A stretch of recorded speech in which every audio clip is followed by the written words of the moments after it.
Assalamualaikum warahmatullahi wabarakatuh. Selamat pagi anak-anak. Eh, Alhamdulillah kita sudah berjumpa pada hari Sabtu ya. Tematik kali ini kita sudah sampai pada subtema 3, pembelajaran 2 dan 3. Silahkan kalian bisa menyiapkan bukunya. Itu ya, buku tema ini tuh nanti sambil dibaca. Nah, berikut sedikit penjelasan tentang pembelajaran 2 dan 3. Yang pertama tentang karya seni tempel. Itu ada kolase, ada montase, ada mozaik, dan ada karya aplikasi. Kita lihat satu-satu ya.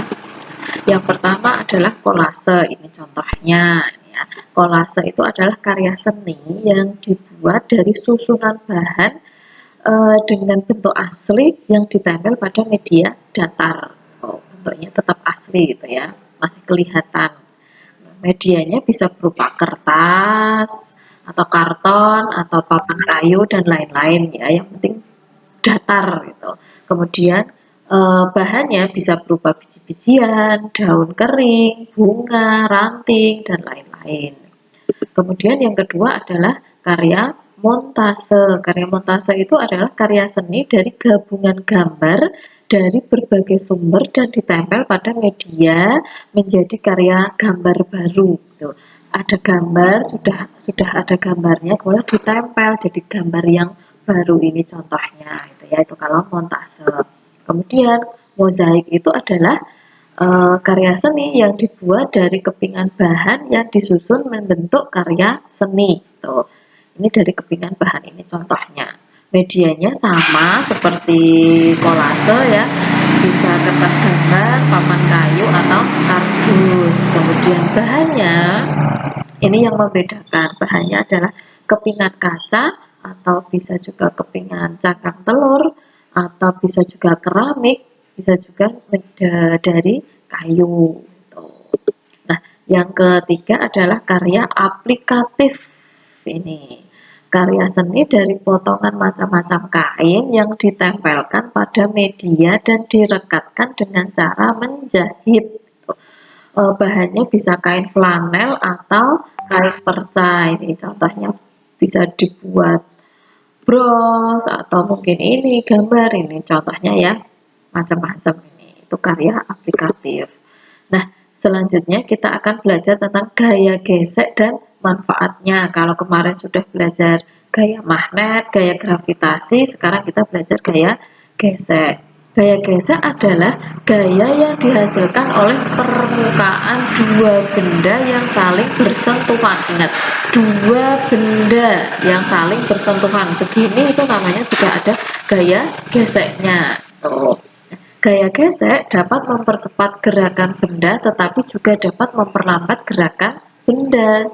Contohnya, ketika ada bola yang menggelinding di permukaan yang licin dan menggelinding di permukaan yang kasar.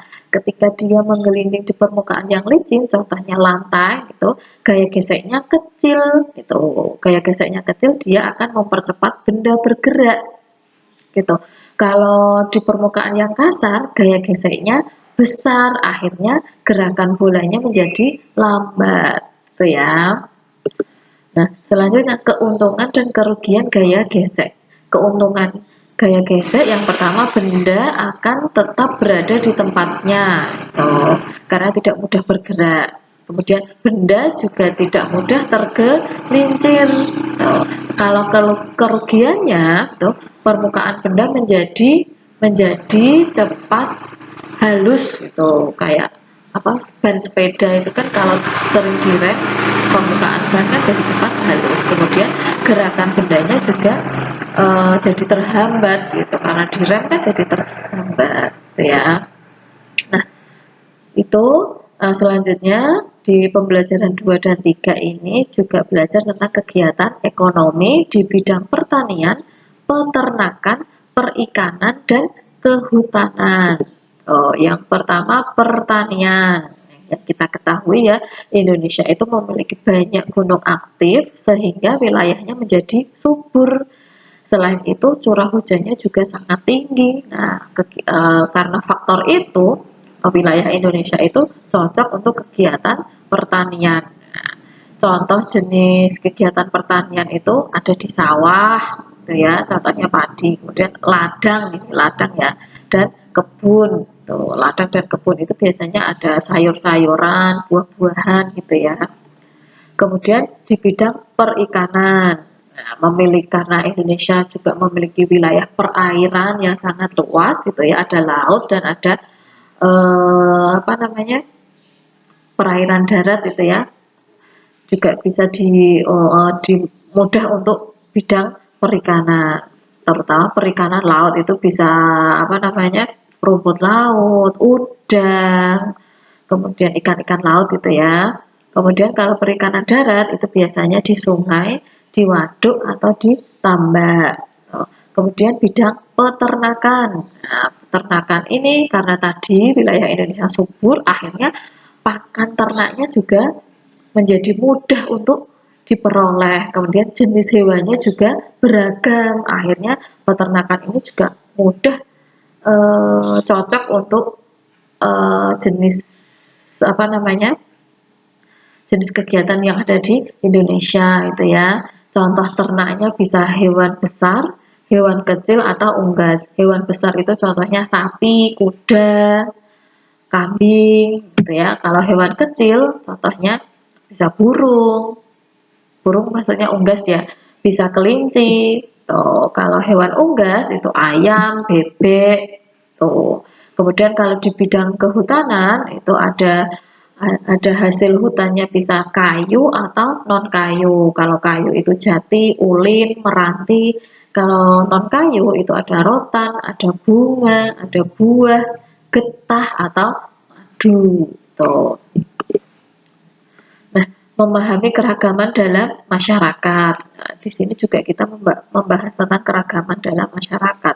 Mengapa kok kita harus memahami keragaman dalam masyarakat? Nah, agar terwujud persatuan dan kesatuan sehingga terhindar dari perpecahan. Apa saja yang bisa kita lakukan? Tuh.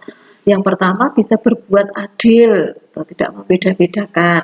Kemudian saling menghormati. Kemudian peduli dan tolong menolong, selanjutnya bisa bekerja sama tanpa melihat perbedaan. Selain beberapa hal yang bisa kita lakukan, kita juga harus menghindari beberapa sifat gitu ya. Yang pertama fanatisme, fanatisme itu fanatik tuh. Kemudian tidak peduli, memaksakan kehendak dan egois. Egois itu mementingkan diri sendiri. Ini yang harus kita hindari gitu ya. Nah, tugas kalian hari ini adalah mengerjakan latihan soal pada Google Form yang akan Bu Guru share melalui WA Group gitu ya. Terima kasih, selamat belajar, tetap semangat belajar dari rumahnya. Jangan lupa sholat 5 waktunya harus dikerjakan ya, jangan sampai bolong.